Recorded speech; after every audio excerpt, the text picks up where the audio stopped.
Hey, welcome to another edition of Kyle Meredith with. It's the interview series presented by WFPK at WFPK.org. Consequence, the Consequence Podcast Network. Thanks as always for checking this out, making your way here. You know what to do. If you like what you see, what you hear, hit that subscribe button. I put out 3 new interviews every single week. So it's a great way to keep up with all of your favorite artists. I'm really excited today. I got LILHUDDY on to talk about the debut album, Teenage Heartbreak. Woo! It's time. Hello. Sure. What's up, everybody? Chase, it's really nice to meet you on here. First off, congratulations on the acclaim and the success and everything that's came along with this record. I mean, this has got to be huge for you. Thank you, man. Yeah, this is like the biggest milestone so far, and like something I've been looking forward to for a year. So I'm glad that it's here. And I mean, the story, of course, is amazing. It's super interesting, you know, how you've got to this point. A lot of people before this knew you, of course, from TikTok, and then everybody got to see your musical side. When was it you decided to be a songwriter? Like, can you pinpoint that moment in your life? Honestly, like I had always taken an interest into singing and stuff like that since I was really young. I never had like a specific moment where I was like I really want to be a songwriter, but sometimes I would be like in the shower as a kid and I would be singing random stuff, like trying to come up with melodies and like random lyrics. And I always noticed I was just like, I'm not too bad at this. Not too bad. And then like I was just me taking it as a joke as a kid, but like as I was growing up, I was like, all right, like I've made it to Los Angeles with the world of opportunities like just at my footsteps, and like I knew what I wanted from the get-go, but I wanted to like, explore everything. I've given acting a little bit of a try. I've given modeling a little bit of a try. I've really wanted to kind of like see what I feel like's best, and music has always like been like so much higher than everything else, like on the scale for me, I guess. Yeah, it's fun listening to this, and I say this with any artist too. You know, you sort of try to pick out either what they were listening to or the influences or anything. You've talked a lot about this too, but who were those coming of age bands that kind of led you to your sound that you've landed on? Honestly, I love like Blink's style. I love Blink's style. I really love Green Day as well. I think those are the two most like similar when it comes to the stuff that I'm making. It's just more like fun, free-spirited, carefree, like kind of cool stuff with a little bit of an emotional side that I get from inspirations of like all around the place. Like I'm really into like emotional rap. I'm also really into like I'm into trap music. I'm into like some of like like all the old punk stuff, all the old rock stuff. It's just kind of a little bit of everything, but I get inspiration from it all. Yeah, the Blink thing has been fun to see happen in the last few years. Like I'm a lifelong Blink fan too, but it's one of those things. Like if you'd ask me when I first saw the Damn It video, which would have, I don't know, been 97, 98, something around in there, like I wouldn't have thought that's the band that would have been influencing so many people nearly 25 years later. It's been really awesome to hear that sound like really come through. Yeah, I think it's just because it's like the fun and catchiness of it is just so like undeniably pop punk and like a staple in like the pop punk like world that it's something that you just come back to every time. Yeah, and there's other sounds in there too. I mean, the Eulogy of You and Me, we get a little of the goth punk side on this. I even wrote down MCR with some, My Chemical Romance. You hear that a little bit on the 21st Century Vampires too, with just the goth side. Was that part of it as you were coming up? I mean, did you ever have the goth era? Like low key, yeah. I mean, I like not when I was younger, honestly, like not when I was younger. More so like when I started to grow into my own skin a little bit more. I think it took until I was stepping out of like high school that I was able to like be comfortable in my own skin. I always wanted to fit in high school and like kind of be like whoever, but I always like wore a bunch of like band tees and stuff like that, and I would just get called a poser around school and all that kind of fun stuff. So I was just like, all right, fuck you guys, I'm gonna wear a hoodie and call it a day. And so like I kind of did that until I moved out to LA, found like my sort of like creative people, and like then it helped me express myself a little bit more and find my own style. And I think that's just kind of what's helped me especially find myself within music, because people just are such heavy supporters and like music enthusiasts out here that like they'll recognize and realize something cool, and that's what helps me kind of get the feedback that like drives me back to music, as a lot of it's from my friends and a lot of it's like from the people that I work with. Yeah. I mean, every great musician, it seems like, had that moment of resistance in their life, whether it's, like you said, other people in high school or whatever, but it seems to be like the story of, of all of our favorite musicians, like having that points to push against. Mm. So you got that going. I don't know what that means. You got that going for you.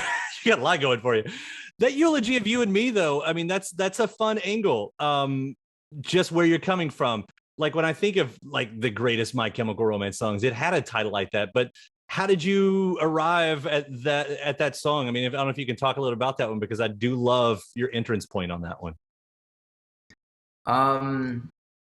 Well, I think the eulogy of you and me is just kind of like the track that started the rest of the tracks. Once I made that song, I kind of understood the shape of the project a little bit more, because I was like, oh, okay, this could be used as a sort of breakup point, or like a final like song to be like, all right, this is it, we're over, we're done, like, but it all leads up to this moment. And I think I saw that, like, especially when I made Lost Without You, and then I made the eulogy of you and me. Those are the first two tracks I made in the album.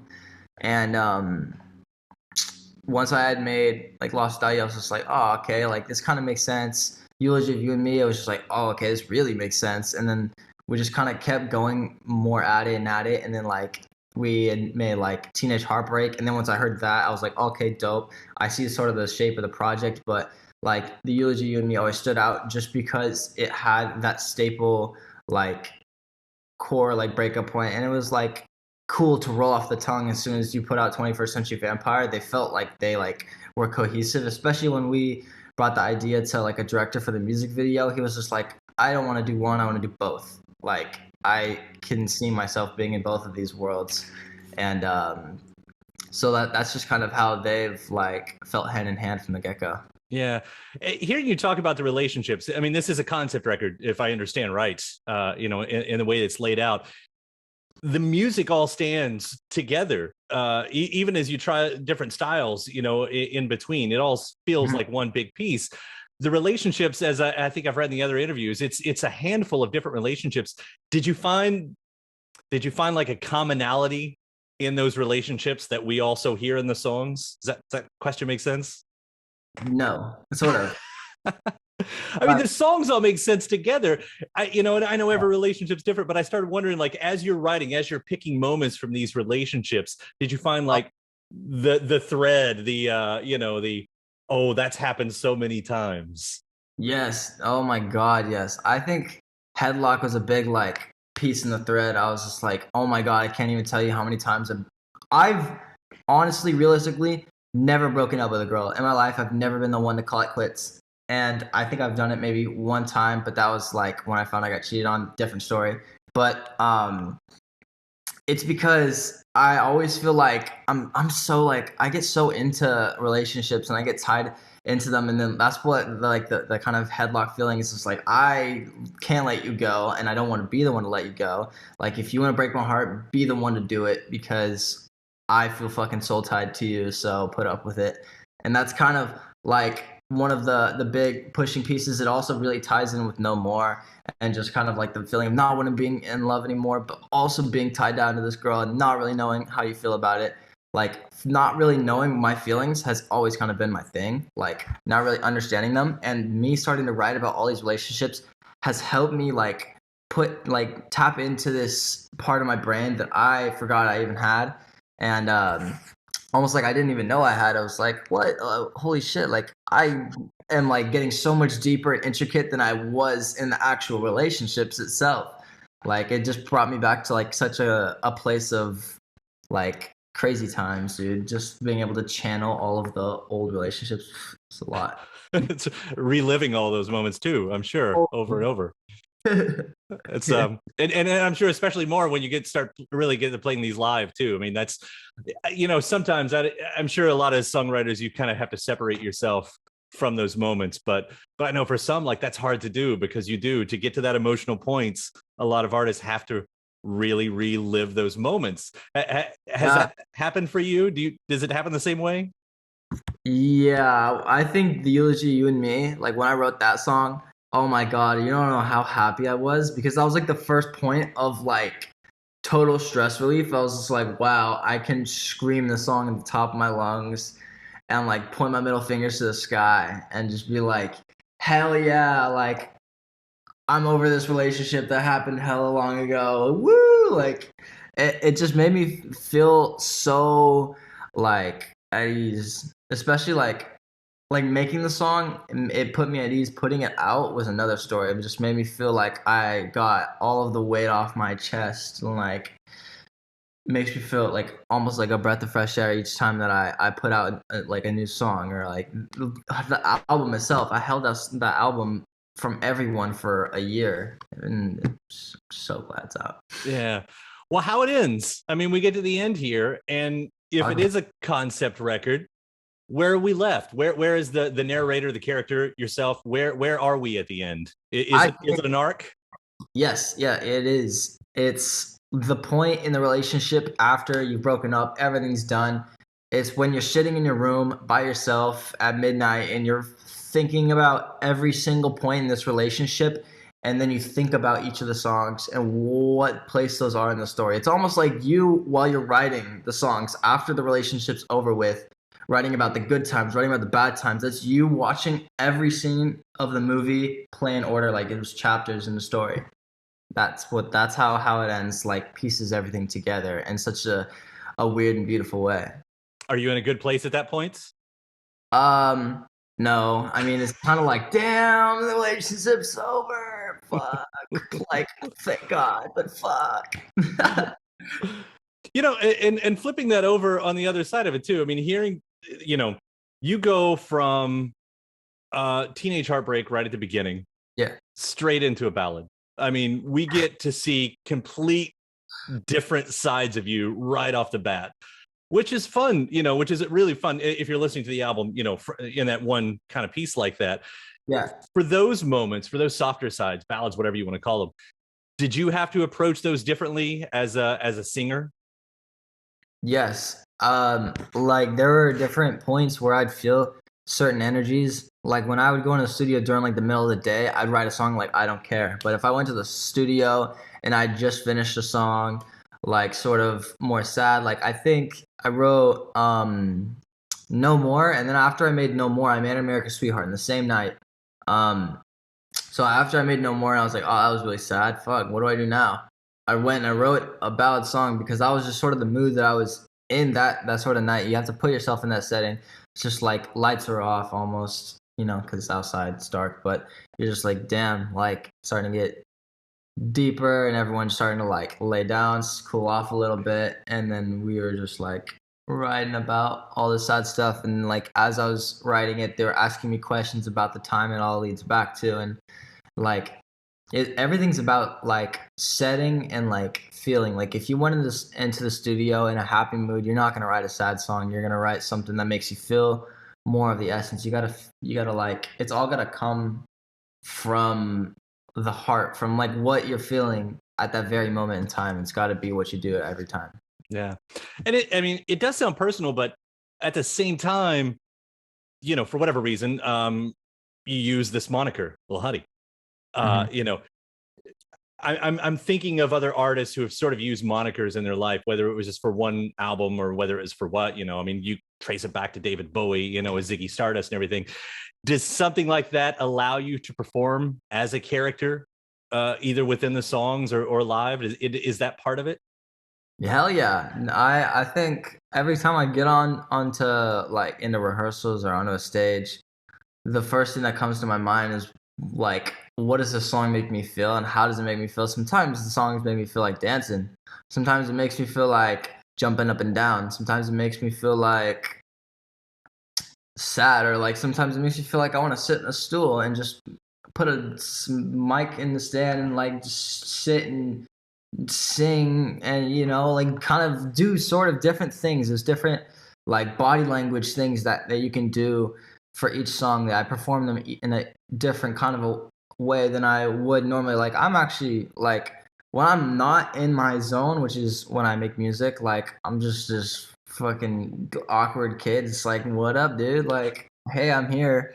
But when I'm in my like personified like zone, I'm like not myself. I'm like a different human being fully.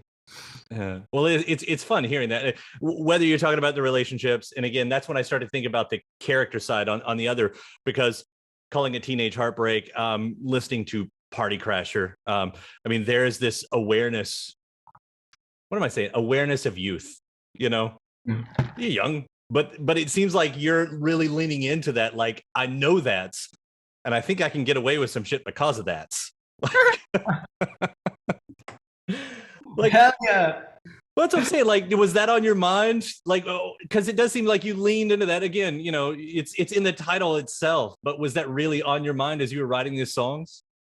Oh, when I was writing Party Crasher, I was just like, what can I give to the people that speaks? I'm gonna fucking break total chaos and anarchy, but also like take a girl with me and make her hold my hand, and she's just like falling around like la la la, like what is happening?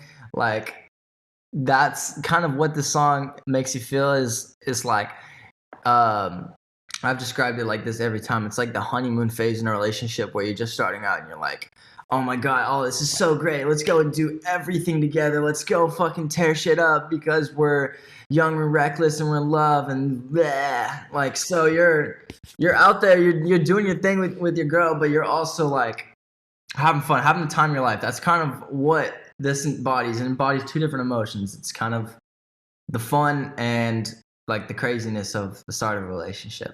It just puts them together. Yeah, it is fun. I want to quickly bring up, of course, you got some very famous guests on here. Not just Travis Barker, which I know is a huge piece of this puzzle, and I love what he's doing with new talent out there, such as yourself. But you pulled Tyson Ritter out, which you know is someone who wasn't looking to be. It doesn't seem like he was looking to be pulled out back into the public anytime soon. What's the story there? What's your relationship, friendship, and how did that happen? Well, honestly, at the time, like we had I already started making the song, and at the time, we had one of my homies, Love, who's also another big artist, who I'm friends with. He had like been like, hey, would you like to like check the song out? Me and Ian started the song, and so I was like, yeah, of course. So he gave it to me, and then I put sort of my vocals on it, and then it matched the vocal in Gives You Hell, I guess the melody, I guess. And so we were like, why don't we hit up Tyson? Let's see if this is doable, because I feel like it is.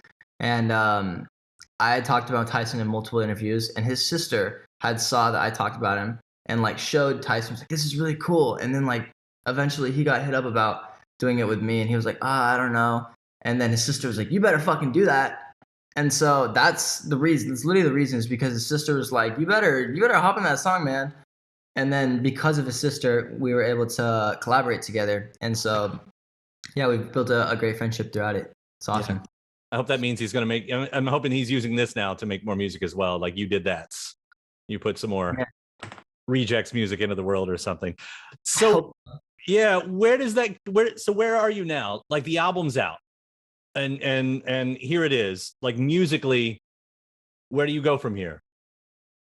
Well,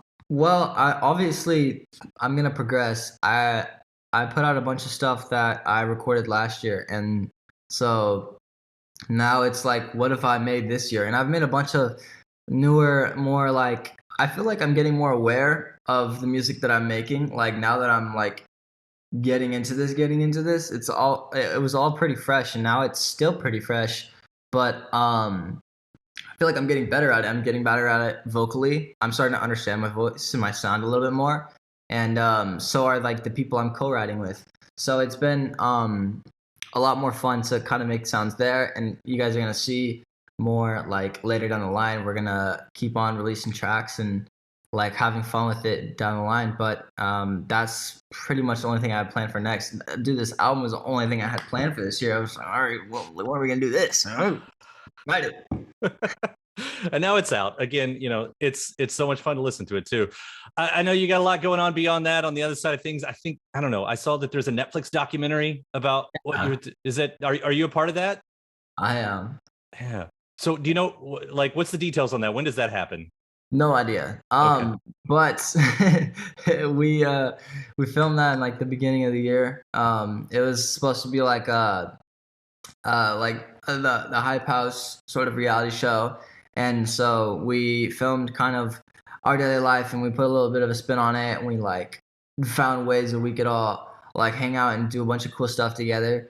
And so we all just kind of captured that, and it was a lot of fun. Me and my friends here, they would shoot some stuff here, and then like they kind of got to know our friendships here. They got to see what I'm doing in my daily life, because I have sort of this separate new life now that I didn't have necessarily when I started out being friends with them. So it just kind of shows the progression of everything and the progression of like where I'm headed today, which is really cool. And like I think that's gonna like open people's eyes to what's going on with us now. Yeah, it'd be fun to see that story. I'm looking forward to that too. Well, Chase, thanks again. Congratulations on Teenage Heartbreak. Again, it's such a fun record to listen to. Thanks for doing that. And hey, man, thanks for taking the time to talk about it. Thank you for having me. I appreciate it, bro. I hope you have a great rest of your day. All right.